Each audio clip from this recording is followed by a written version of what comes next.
Hey guys, welcome back to the Foolish Show. Of course, I am Foolish Phil. Just wanted to give you a few of my thoughts after Michigan's 91-75 victory over the Washington Huskies today.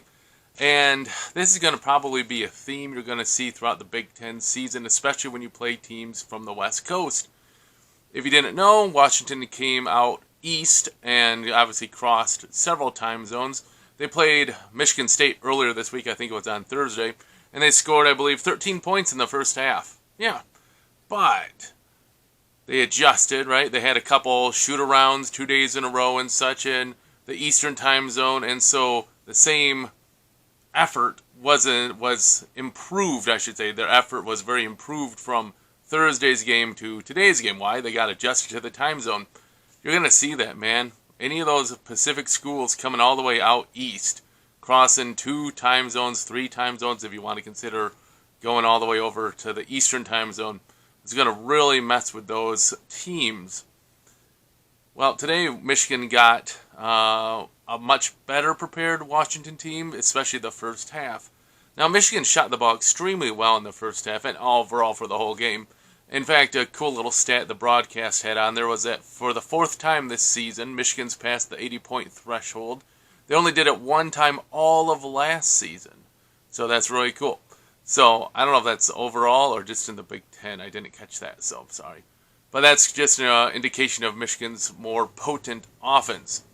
Now, the first half, Michigan was clicking pretty good, but something loomed large and let Washington stay in the game. Osborne especially, he had 16 points, I believe, in the first half for the Huskies. He was very effective.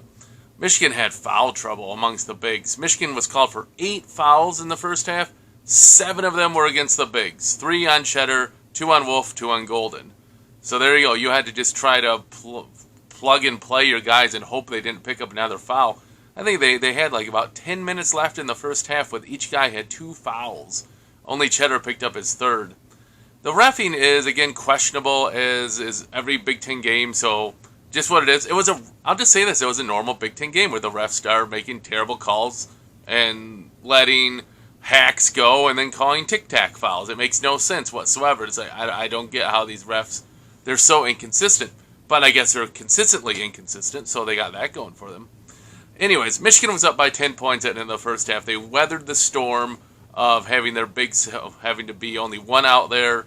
You also had the factor of, you didn't have Wolf and Golden out there much of anything late in the first half. Michigan still had a 10-point lead.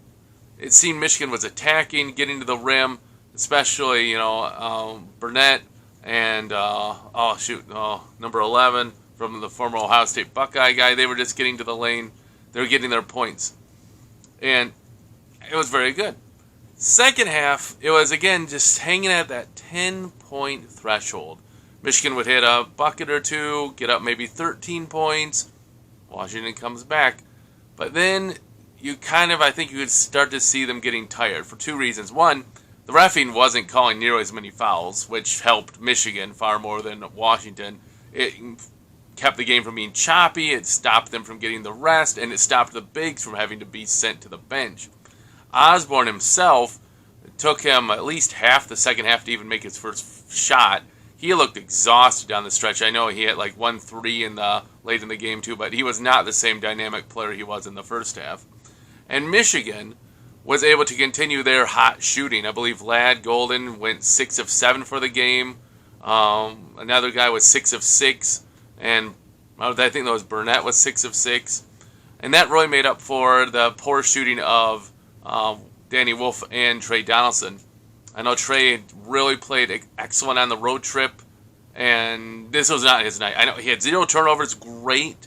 As a whole, the team had only 11 turnovers for the game. That might be like the best of the whole season. Only 11 turnovers. I wonder how many of them were actually forced because they still have the sloppy ones. Like, just for the classic, just rip your hair out. Second half, Michigan rebounded the ball, and Burnett's dribbling it up, and he dribbles it off Danny Wolf's foot, and it goes out of bounds for a turnover. Like, what? Just like, so many of their turnovers are careless ones. I can understand if a team jumps the pass, makes a good play, but so many of Michigan's turnovers are just careless. Anyways, Trey Donaldson, he only shot 3 of 9 in the game, and Danny Wolf went 4 of 12. Not great, by any means, but the other players stepped up. You also had off the bench, Walters had double figures, Cheddar had 6 or 7 points, something like that. So it was really important. 5 Michigan players got double figures again for this game. So, really good. You got to say the assist to turnover ratio was good too. They had 19 assists, only 11 turnovers, and they got those 19 assists on 29 field goals. So again, just another indicator of really good passing, not being selfish, looking to make the extra pass. All things you want to have on your team. Michigan wins, improves to 5-0 in the Big Ten. I gotta say, I don't understand. They must not want many viewers because Michigan's playing this Sunday, then they're going to play again next Sunday afternoon. It's like, yeah, you're going up against the NFL playoffs. Not many people are probably really going to watch this, but it is what it is. You can only play your game, so many games on Saturday, I suppose. Hey guys, Michigan gets the win, keeps pace with Michigan State. That's going to be an interesting game or two down the stretch, see how those teams are playing. Hopefully they can avoid the injury bug. You definitely want to have the team be full strength when you play for such big magnitude games.